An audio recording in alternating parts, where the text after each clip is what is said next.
On l'espérait tous, on s'y attendait même pour être honnête, les marchands de stress viennent de perdre la course face à DJI qui a bien mis à jour les firmware de ses drones, les Mavic 2 Pro et Zoom, ainsi que toute la série DJI M200 et le dernier M300 RTK pour les rendre conformes à la nouvelle réglementation. Bienvenue à toutes et à tous sur la chaîne Monsieur Je sais tout.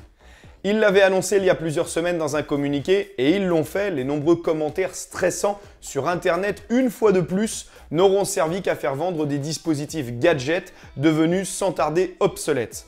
Cette nouvelle loi impose le signalement électronique à distance des drones de plus de 800 grammes évoluant dans l'espace aérien français. Pour les DJI Mavic 2, les M200, M210 et 300 RTK, c'est chose possible désormais. Encore faut-il suivre la procédure, l'activer.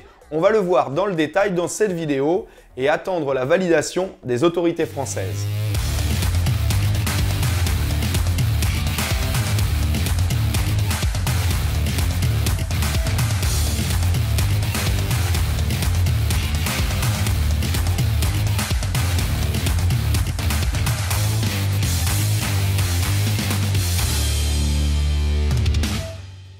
Comme je vous le disais, cette nouvelle exigence de la réglementation oblige par un arrêté publié le 29 décembre 2019, retrouvez-le d'ailleurs en lien dans le descriptif de cette vidéo, de disposer d'un signalement électronique à distance pour les drones de plus de 800 grammes évoluant en France bien sûr, et ce avant le 29 juin 2020.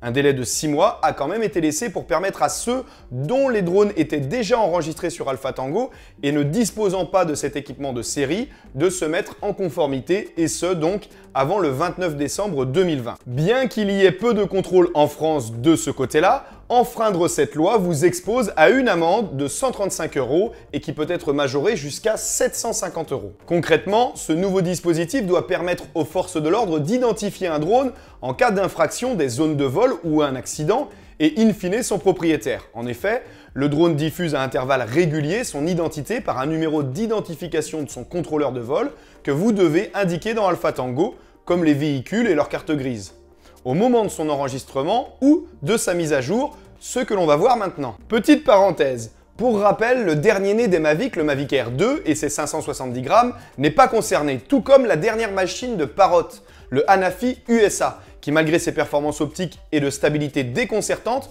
ne pèse que 500 grammes.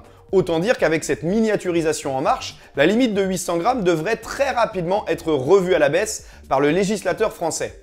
Je ne serais pas étonné que ce soit rapidement au-dessus de 500 grammes, soit à partir de 501 grammes, ce qui ne concernerait pas les Hanafi du constructeur français Parrot, mais ce n'est qu'une supposition. Nous allons maintenant voir comment réaliser facilement, si tant est que vous ayez besoin de mon aide, cette mise à jour de A à Z, de l'installation sur son drone à l'enregistrement ou plutôt à la mise à jour de ces informations sur le site Alpha Tango.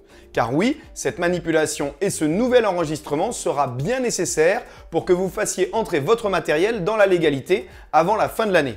Je vous le rappelle, même si vous avez réalisé la mise à jour du firmware, elle ne sera pas suffisante et il faudra aller jusqu'au bout. Pour le DJI Mavic 2 Pro que je possède, comme pour les autres machines DJI concernées bien sûr, assurez-vous de disposer sur ordinateur du logiciel DJI Assistant 2 et qu'il soit à jour. Cette manipulation ne semble pas réalisable pour l'heure depuis une simple connexion de sa radio en Wi-Fi ou à Internet via le réseau cellulaire. On va le voir juste après. Dans un premier temps, cette mise en conformité ne va rien avoir d'exceptionnel car elle est similaire à toutes les autres mises à jour lambda pour un update du firmware, ce qui arrive régulièrement sur les drones DJI. Je vais quand même commencer par m'assurer que je suis complètement à jour de ces updates matériels en vérifiant sur la radio et sur le drone, ce qui me confirmera par la même occasion ce que je disais, que cette mise à jour n'est pas réalisable depuis la radio. Une fois que je m'en suis assuré, je peux de nouveau éteindre la radio et le drone avant de le connecter au port USB type C. Évidemment, j'oublie toujours le câble et l'adaptateur.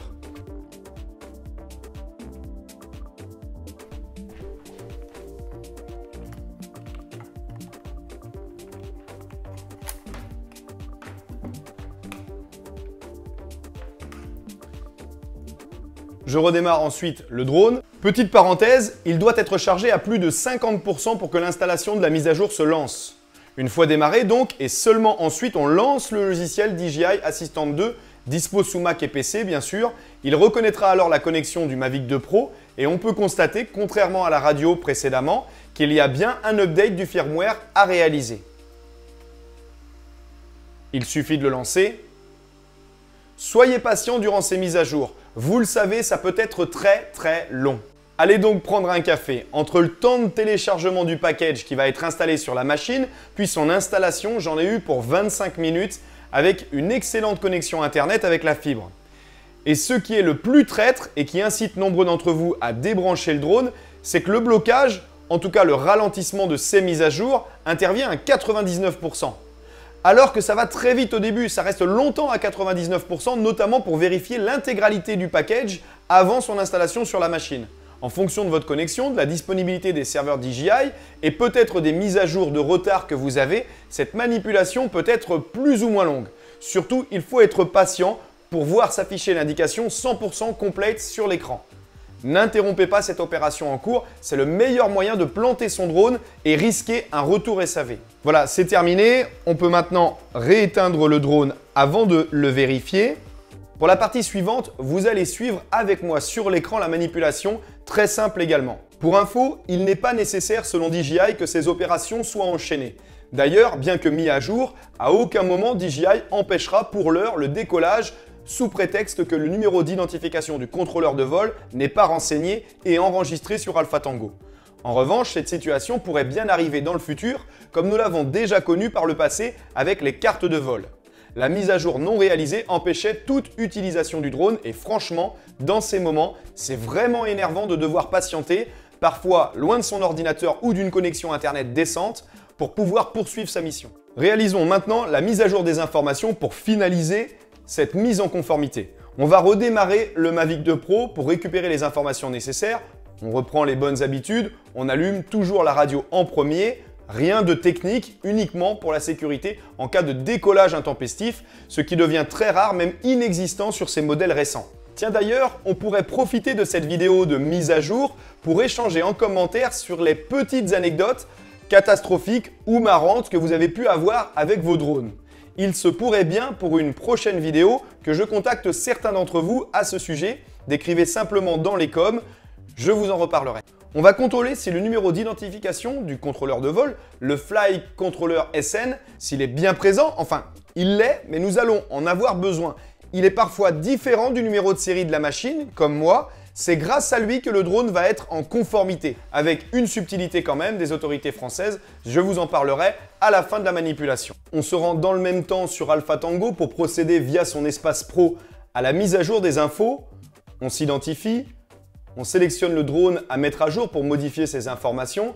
C'est dans cette même liste que l'on verra apparaître ensuite le numéro d'identification aux côtés du numéro de série. Contrairement à ce que j'ai pu lire sur internet, attention, ce numéro de contrôleur de vol n'est pas le numéro de série de la machine. Si DJI m'a confirmé que cela pourrait être le cas, ce n'est pas une science exacte et c'est bien dans le menu que vous pourrez le trouver. Parenthèse, lorsque l'on réalise comme moi des vidéos ou articles de tutos et de conseils sur internet, et je salue tous ceux qui en font, ce n'est pas toujours simple, bien qu'une vraie passion. Nous avons une responsabilité, peu importe notre nombre de lecteurs ou d'abonnés, peu importe notre identité. La vérification des informations que nous diffusons est un travail de fourmi primordial. Il n'évite pas de se tromper même parfois, c'est comme ça, mais il faut le faire avec attention et justesse. Je remercie Marc du support DJI aux Pays-Bas qui a pris le temps pour répondre à toutes mes interrogations et éclaircir ce point. Pour tous ceux qui ont fait cette manipulation en ligne avec votre numéro de série de l'appareil, c'est le numéro de série du contrôleur de vol qui est nécessaire. Si ce numéro est différent, votre mise à jour ne sera pas conforme. Vous devrez la modifier. C'est donc bien depuis l'application et non sous la batterie qu'il faudra s'assurer de celui-ci. Donc pour le Mavic 2 Pro, on clique dessus pour accéder à la fiche de renseignement et justement sous les paragraphes identification et statut, on va trouver signalement électronique. Pour la modifier, vous devrez cliquer sur éditer. Alors, l'aéronef est équipé d'un dispositif de signalement électronique. On coche oui, il n'est pas amovible donc non. Puis on indique avec attention le numéro d'identification, le numéro de série du contrôleur de vol, le Fly Controller SN qui figure dans le menu à propos sur votre radio.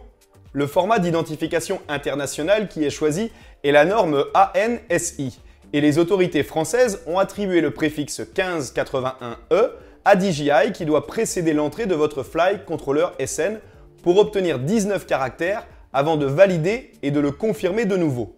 Je le indiquerai bien sûr dans la description de cette vidéo.